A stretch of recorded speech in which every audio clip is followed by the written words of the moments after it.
Alors, mon objectif dans cette vidéo, c'est littéralement de donner aux gens qui n'ont pas d'expérience un maximum d'outils, de clés, d'astuces pour trouver un job de la manière la plus efficace.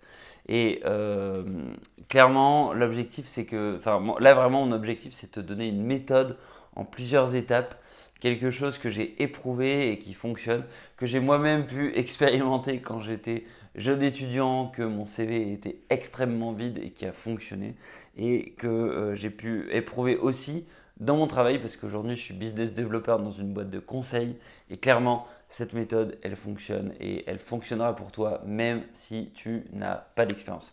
Avant ça, j'ai deux choses à te proposer. Numéro un, c'est un livre que j'ai résumé sur la chaîne YouTube et qui s'appelle Never Eat Alone, donc ça veut dire ne mange jamais seul. Et c'est un livre autour de la création d'un réseau. Et je pense fondamentalement que c'est un livre qui peut t'aider si tu n'as pas d'expérience pour créer ton réseau et trouver des opportunités. Donc je te mets le lien Amazon en description. C'est le premier point que je te propose. La deuxième chose, c'est un coaching tout simplement avec moi sur la plateforme 5euros.com. Elle est en train de changer de nom, mais clairement, tu vas sur cette plateforme, tu regardes ce que j'ai à te proposer et de toute évidence, c'est un service qui va te permettre d'échanger en direct avec moi. Je vais t'aider à construire ton CV, construire ton pitch et à la fin, l'objectif c'est de t'aider à être pertinent en entretien pour trouver des opportunités de job. Voilà, donc ça c'est les deux choses que je pouvais te proposer, c'est en description. Et maintenant, je te propose tout simplement de rentrer dans la vidéo sur plusieurs étapes pour trouver un job, quel que soit ton niveau d'expérience. Alors, la première étape, c'est de comprendre déjà ce que toi tu as envie de faire.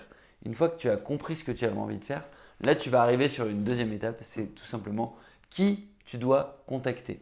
Donc, quel que soit ton objectif, tu vas pouvoir définir des gens qui font déjà ce que tu es en train de faire, ce que tu as envie de faire. Et mon conseil, c'est tout simplement de contacter ces personnes et de leur demander une chose qu'elles peuvent t'offrir. Cette chose, ça n'est surtout pas une opportunité, ça n'est surtout pas une opportunité de stage, une opportunité de CDI, une introduction vers leur boss, un moyen de te coopter, un piston, ça n'est pas ça. Ce que tu vas demander aux gens, une fois que tu as défini qui tu devais contacter, c'est du temps. Voilà, c'est la deuxième étape. Tu vas demander du temps aux gens. Alors comment est-ce qu'on fait ça? La chose la plus simple à demander, c'est demander un retour d'expérience. Bonjour Intel, il semble que tu fais telle activité. Est-ce que tu aurais du temps pour m'accorder un retour d'expérience à un moment, cette semaine, la semaine prochaine, pour qu'on puisse échanger au téléphone, sur Zoom, sur un Teams, dans un café. Bref, tu proposes aux gens d'engager du temps avec toi. Alors du coup, pour que ça fonctionne, le mieux, c'est qu'il y ait un point commun avec ces personnes-là.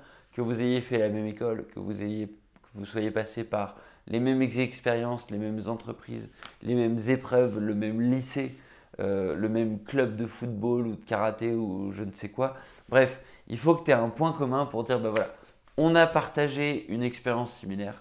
J'ai vu qu'aujourd'hui tu faisais ça. C'est quelque chose qui m'intéresse. Est-ce que tu aurais du temps pour me donner ton retour d'expérience?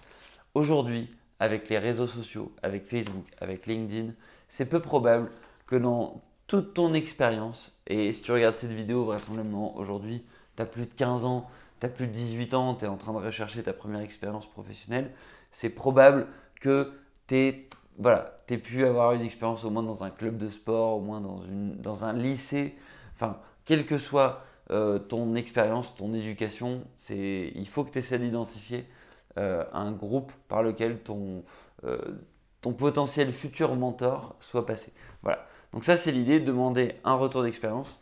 Et à partir de là, en fait, tout est possible. Parce qu'une fois que quelqu'un a pris le temps de t'expliquer ce qu'il faisait par le menu dans le détail, la question à te poser, c'est est-ce que moi je serais capable de faire ce qu'il fait et est-ce que je serais capable de faire ce qu'il fait au démarrage de son expérience? Et c'est quelque chose que tu peux poser comme question, c'est bah du coup tu m'expliques tout ça, est-ce que toi tu penses que moi j'ai les capacités de faire ce que tu me décris? Ou est-ce que tu penses que moi je serais capable de me lancer dans une carrière similaire? Et si enfin, si tu poses cette question-là, c'est quand même probable que la personne te dise oui, bah, de toute évidence, dans un certain contexte, ça va être possible. Et là, la question que tu dois poser, c'est bah, du coup, est-ce que tu as, numéro un, des conseils, à savoir, est-ce qu'il y a des choses que je devrais développer pour pouvoir être plus pertinent? Numéro 2, des contacts. Est-ce qu'il y a des gens que tu me suggères de contacter?